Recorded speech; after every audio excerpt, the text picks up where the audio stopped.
याद रखिए, हमारी लोकशाही आज दौलतमंदों के हाथ में आ चुकी है। आज आप देखते हैं कि इलेक्टोरल बॉन्ड के नाम पर बड़ी बड़ी सियासी पार्टियों को हजारों करोड़ दिए जाते हैं। इलेक्टोरल बॉन्ड के नाम पर बीजेपी को 6,000 करोड़ रुपए दिए गए। और आप जानते हैं कि जब कोई सेठ किसी एक नेता को पैसे देता है तो वो अपने बाप या अपनी मां के मरने के बाद किसी नेक काम के लिए पैसे नहीं देता। वो इसलिए सेठ पैसे देता है कि वो कहता है कि देखो, मैं तुमको 6,000 करोड़ रुपए दे रहा हूं इलेक्शन के से पहले इलेक्टोरल बॉन्ड में।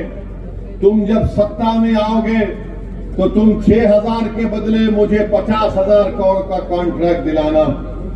और यही काम हुआ। बीजेपी को 6,000 करोड़ रुपए मिले, शिवसेना को पैसे मिले, कांग्रेस को पैसे मिले, राष्ट्रवादी कांग्रेस को पैसे मिले।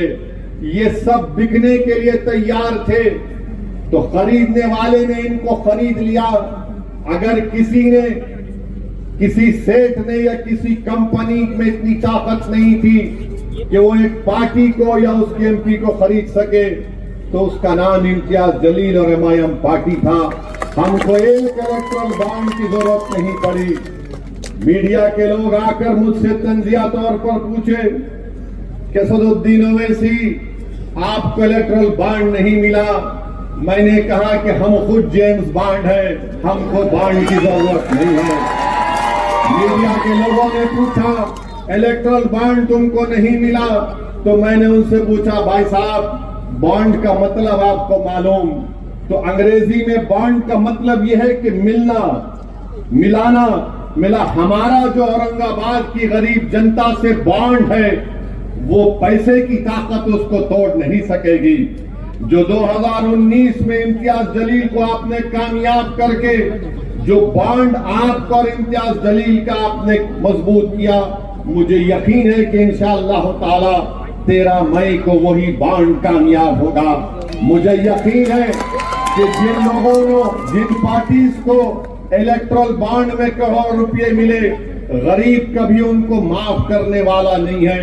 आप अंदाजा लगाइए कि गुजरात का एक किसान है, उसको कुछ नहीं आता, उसके जरिए से बीजेपी को करोड़ों रुपए मिल गए। अरे वो किसान जो मर रहा है आज महाराष्ट्र में, वो किसान जो महाराष्ट्र में खुदकशी कर रहा है, आज आप उसकी लाशों पर सियासत करते हैं। बताइए मेरे अजीज दोस्तों और बुजुर्गों, जो पार्टी करोड़ों रुपये बड़े बड़े कंपनी से लेती है, अगर आप उनको वोट देंगे तो क्या वो आपके लिए कोई काम करेंगे? कोई आपके लिए कानून बनाएंगे? देश के प्रधानमंत्री बोलते हैं कि मैंने ट्रेन स्टेशन पर चाय बेचा है, ठीक है, हमको उससे कोई इनकार नहीं है। देश के प्रधानमंत्री कहते हैं कि मैं झोला लेकर निकल जाऊंगा, चले जाइए, कोई फर्क नहीं पड़ेगा। देश के प्रधानमंत्री कहते हैं कि मैं भारत का बेटा हूं, मैं इस देश का बेटा हूं। भारत के प्रधानमंत्री कहते हैं कि मेरी कोई औलाद नहीं है, मेरी कोई घर में नहीं है, ठीक है, ये आपका जाती फैसला है, हमारे घर में है। मगर ये बताइए कि जब आप ये सब बातें करते हैं, क्या आपको आप नहीं सोचे कि कैसे आपने 6,000 करोड़ रुपए बड़े बड़े सेठों से लिया, जब किसान मर रहा था, जब नौजवानों का मुकद्दर बेरोजगारी बन चुका है, महंगाई गरीब की कमर तोड़ रही है, नौजवान पढ़ा लिखा है, नौकरी उसके पास नहीं है, मगर बड़ी बड़ी बातें करने वाले नरेंद्र मोदी देश के इन बड़े बड़े सेठों से 6,000 करोड़ रुपए लेते हैं और बोलते हैं क्या करें, हमने सबको दिया।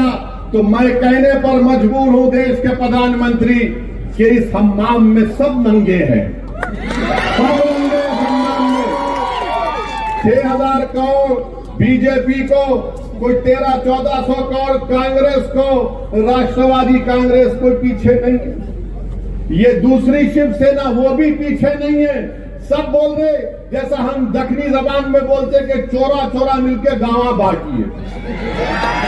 मैं इनको जोर नहीं बोल रहा हूं, कहावत बोल रहा हूं, कहावत है, चोर हम ही है, ये क्या है भाई, ये तो बड़े आदमी है। आप अंदाजा लगाइए, एक किसान से जिस जिंदगी में करोड़ रुपए नहीं कमाता, गुजरात में उसके जरिए से इलेक्ट्रल बॉन्ड में 50 करोड़ रुपए दे दिए। 48 MP में एक मीम जीतता है तो सबके पेट में दर्द हो जाता है। ये कौन है, ये कैसे जीत कर आया है? लोग ये समझ रहे थे कि इम्तियाज जलील जीत कर आएगा तो असदुद्दीन ओवैसी सिर्फ भाषण देगा और इम्तियाज जलील दूसरों की तरह खामोश बैठे रहेगा। मैंने इम्तियाज साहब से पहले ही कहा था, पहले दिन से मैंने कहा इम्तियाज साहब शुरू कर दो बैटिंग, आपको रुकना नहीं है। इस देश की जनता को मालूम होना चाहिए कि हम आवाम के नुमाइंदे हैं, हम आवाम के वोटों से जीत कर आते हैं। हमारा काम उनकी आवाज को उठाना। आप उठाकर देख लीजिए, भारत की लोकसभा में पूरा रिकॉर्ड है इम्तियाज जलील का। और ये जो 20 साल में ये जो खान बान जाका बोलते थे, कितने बार उन्होंने बात की। जब कभी भी बोलते थे वक्त को खत्म कर दो, वो वैसा कर दो। इनके अखबार में लिखा जाता था कि असदुद्दीन ओवैसी का वोटिंग राइट छीन लिया जाए। आज बड़ी हमदर्दी की बातें कर रहे। क्या यही उद्धव ठाकरे ने महाराष्ट्र की विधानसभा में खड़े होकर क्या कहा था बाबरी मस्जिद के बारे में? ये आपके सामने है। तो फिर से आपसे कह रहा हूं, 2 शिवसेना, 2 राष्ट्रवादी, एक बीजेपी और एक कांग्रेस ये नहीं चाहते कि आपकी आजाद आवाज औरंगाबाद से दोबारा कामयाब हो जाए। ये नहीं चाहते कि यह आवाज कामयाब होकर जालिमों से पंजा आजमाई करे। ये सब के सब इलेक्ट्रल बॉन्ड के गुलाम है। हम आपके खादिम हैं, हम औरंगाबाद की आवाम की जनता के नौकर हैं। आपसे मैं अपील कर रहा हूं कि 13 तारीख के दिन सुबह के अवलीन वक्तों में आप अपने घर से निकलकर अपने के कोर्ट का इस्तेमाल करिए। मैं हमारे तमाम दलित भाइयों से भी अपील कर रहा हूं कि इम्तियाज जलील साहब का साथ दीजिए। आप पूरे एतमाद के साथ 13 मई के दिन निकालकर इम्तियाज जलील साहब का साथ दीजिए। और हमने अमरावती में फैसला किया कि जनाब आनंद अंबेडकर साहब की हम तायीद कर रहे हैं। मैं अमरावती के तमाम जिम्मेदारों से, वहां के बुजुर्गों से अपील कर रहा हूं कि आनंद अंबेडकर साहब की आप सपोर्ट करें, उनको वोट दें ताकि वो वहां पर बीजेपी के MP को शिकस्त देकर आनंद अंबेडकर साहब को भी वो मेंबर ऑफ पार्लियामेंट बनाकर अमरावती से भिजाएं। ये MIM पार्टी ने फैसला किया है। तो मेरे अजीज दोस्तों और बुजुर्गों, मेरी आप तमाम से अपील है कि MIM पार्टी आपकी आवाज है।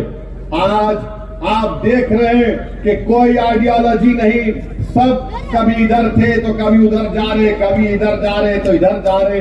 ऐसा दिख रहा है कि सुबह में घर से सफेद शर्ट पैंट पहनकर निकलते हैं, दोपहर में खाकी शर्ट पैंट पहन लेते हैं और शाम होने तक लाल रंग का कपड़ा पहन लेते हैं। ये आइडियोलॉजी अब कोई बाकी नहीं रही। 48 MP में एक मीम जीतता है तो सबके पेट में दर्द हो जाता है। ये कौन है, ये कैसे जीत कर आया है? लोग ये समझ रहे थे कि इम्तियाज जलील जीत कर आएगा तो असदुद्दीन ओवैसी सिर्फ भाषण देगा और इम्तियाज जलील दूसरों की तरह खामोश बैठे रहेगा। मैंने इम्तियाज साहब से पहले ही कहा था, पहले दिन से मैंने कहा इम्तियाज साहब शुरू कर दो बैटिंग, आपको रुकना नहीं है। इस देश की जनता को मालूम होना चाहिए कि हम आवाम के नुमाइंदे हैं, हम आवाम के वोटों से जीत कर आते हैं। हमारा काम उनकी आवाज को उठाना। आप उठाकर देख लीजिए, भारत की लोकसभा में पूरा रिकॉर्ड है इम्तियाज जलील का। और ये जो 20 साल में ये जो खान बान जाका बोलते थे, कितने बार उन्होंने बात की। जब कभी भी बोलते थे वक्त को खत्म कर दो, वो वैसा कर दो। इनके अखबार में लिखा जाता था कि असदुद्दीन ओवैसी का वोटिंग राइट छीन लिया जाए। आज बड़ी हमदर्दी की बातें कर रहे। क्या यही उद्धव ठाकरे ने महाराष्ट्र की विधानसभा में खड़े होकर क्या कहा था बाबरी मस्जिद के बारे में? ये आपके सामने है। तो फिर से आपसे कह रहा हूं, 2 शिवसेना, 2 राष्ट्रवादी, 1 बीजेपी और 1 कांग्रेस ये नहीं चाहते कि आपकी आजाद आवाज औरंगाबाद से दोबारा कामयाब हो जाए। ये नहीं चाहते कि यह आवाज कामयाब होकर जालिमों से पंजा आजमाई करे। ये सब के सब इलेक्ट्रल बॉन्ड के गुलाम है।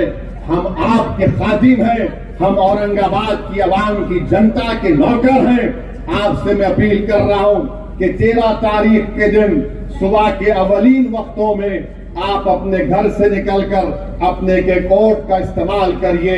मैं हमारे तमाम दलित भाइयों से भी अपील कर रहा हूं कि इम्तियाज जलील साहब का साथ दीजिए। आप पूरे एतमाद के साथ 13 मई के दिन निकलकर इम्तियाज जलील साहब का साथ दीजिए। और हमने अमरावती में फैसला किया कि जनाब आनंद अंबेडकर साहब की हम तायीद कर रहे हैं। मैं अमरावती के तमाम जिम्मेदारों से, वहां के बुजुर्गों से अपील कर रहा हूं कि आनंद अंबेडकर साहब की आप सपोर्ट करें, उनको वोट दें, ताकि वो वहां पर बीजेपी के एमपी को शिकस्त देकर आनंद अंबेडकर साहब को भी वो मेंबर ऑफ पार्लियामेंट बनाकर अमरावती से भिजाएं। ये एमआईएम पार्टी ने फैसला किया है। तो मेरे अजीज दोस्तों और बुजुर्गों, मेरी आप तमाम से अपील है कि एमआईएम पार्टी आपकी आवाज है। आज आप देख रहे हैं कि कोई आइडियोलॉजी नहीं, सब कभी इधर थे तो कभी उधर जा रहे, कभी इधर जा रहे तो इधर जा रहे। ऐसा दिख रहा है कि सुबह में घर से सफेद शर्ट पैंट पहनकर निकलते हैं, दोपहर में खाकी शर्ट पैंट पहन लेते हैं और शाम होने तक लाल रंग का कपड़ा पहन लेते हैं। ये आइडियोलॉजी अब कोई बाकी नहीं रही। अभी आपने 4 दिन पहले सुना होगा, हमारे देश के प्रधानमंत्री मोदी कह रहे थे खाने को मुद्दा बना दिए, खाने को मुद्दा बना दिए। मीडिया ने रिपोर्ट किया, बोले कि फुला त्योहार में गोश्त नहीं खाना। ठीक है, मत खाइए। अगर मैं ये कहूं कि असदुद्दीन ओवैसी रमजान में 30 दिन रोजा रहता, तुम भी नहीं खाना। अगर मैं ये बोला कि मैं 30 दिन रोजा रहता हूं, सुबह 4:45 से दूसरे दिन 6 बजे तक कुछ भी नहीं खाना, 6:30 बजे तक, तो दूसरी जनता बोलेगी कि पागल है ये। अरे तू रोजा रहना, मेरे को क्या करना है, मेरे को खाना है। मगर मोदी जी बोलते नहीं। अब हम मोदी जी से पूछना चाह रहे हैं, चलिए आपने गोश्त की बात की, तो एक अलाना कंपनी है, एक्सपोर्ट कंपनी बीफ की, उन्होंने इनको 5 करोड़ रुपए दिए। मोदी जी की पार्टी को 5 करोड़ रुपए दिए और शिवसेना को भी कुछ शायद 50 कुछ नंबर है या उनको भी दिए। अब जब शिवसेना पावर में थी बीजेपी के साथ, ये बात मैं हमारे कुरैशी भाइयों के लिए कह रहा हूं, हमारे कुरैशी भाइयों के लिए कह रहा हूं, तो मोदी जी बोलते हैं कि 5 करोड़ मैं ले सकता हूं गोश्त की कंपनी से, तू दुकान नहीं खोलना। मेरे जेब में 5 करोड़ आएंगे, तेरे जेब में 50 रुपए नहीं आना चाहिए। बताओ मोदी जी, ये सबका साथ, सबका विकास, सबका विश्वास है। ये सियासत चल रही है महाराष्ट्र में, पूरे देश में गरीबों को लूटा जा रहा है गरीबी का नाम लेकर। मैं आपसे वादा कर रहा हूं कि ये काम एमआईएम पार्टी कर रही है।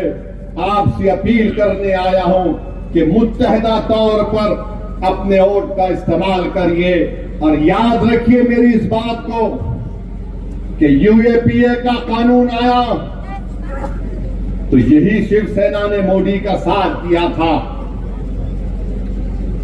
सीएए का कानून आया, यही शिवसेना ने मोदी का साथ दिया था। ट्रिपल तलाक का कानून आया, यही शिवसेना ने मोदी का साथ दिया। मेरे भाई, मेरे बुजुर्गों, मेरी इज्जतदार मां और बहनों, आज चुनाव आ रहा है तो एमआईएम पार्टी और ओवैसी को गाली दी जाती है।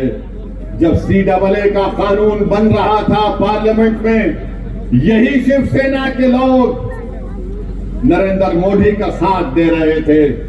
सीएए का कानून बीजेपी अपने मैनिफेस्टो में कहती है अगर CAA का कानून NPR NRC के साथ होगा तो याद रखिए सबसे ज्यादा तकलीफ पूरे देश में, पूरे महाराष्ट्र में, पूरे औरंगाबाद में होगी तो अल्पसंख्यक समाज, मुस्लिम माइनॉरिटी को होगी, दलितों को होगी, उन गरीबों को होगी जिनके पास वो कागजात नहीं होंगे दिखाने के लिए। बताइए आप, क्या शिवसेना ने, क्या उद्धव ठाकरे ने साथ नहीं दिया CAA के कानून के वक्त? ट्रिपल तलाक के कानून में साथ नहीं दिया। आज आकर बड़ा अपने आप को सेक्युलर दिखाते हैं, बड़ा हमदर्द दिखाते हैं। बताइए आप, भारत की पार्लियामेंट में मोदी के 302 MPs के सामने दो लोग खड़े हो गए और कहा कि नरेंद्र मोदी, ये CAA का कानून काला कानून है, हम इस काले कानून को नहीं मानते। जिस तरह महात्मा गांधी ने व्हाइट साउथ अफ्रीका में एक कानून को कहकर फाड़ दिया कि मैं इस कानून को नहीं मानता, पूरी भारत की पार्लियामेंट में दो लोग खड़े हो गए और मोदी की आंखों में आंखें डालकर कहा, सुनो मोदी, अमित शाह, सुनो उद्धव ठाकरे, ये कानून काला, हम उसको फाड़ते, और उस कानून को फाड़ कर दिखाया कि हम ऐसे काले कानून को नहीं मानते। अब बताइए, आपने साथ दिया, आज आकर बड़ा हमको हमदर्द बता रहे हैं। मैं सबको कह रहा हूं कि आपको इन बातों पर गौर व फिक्र करके अपने वोट का इस्तेमाल करना है।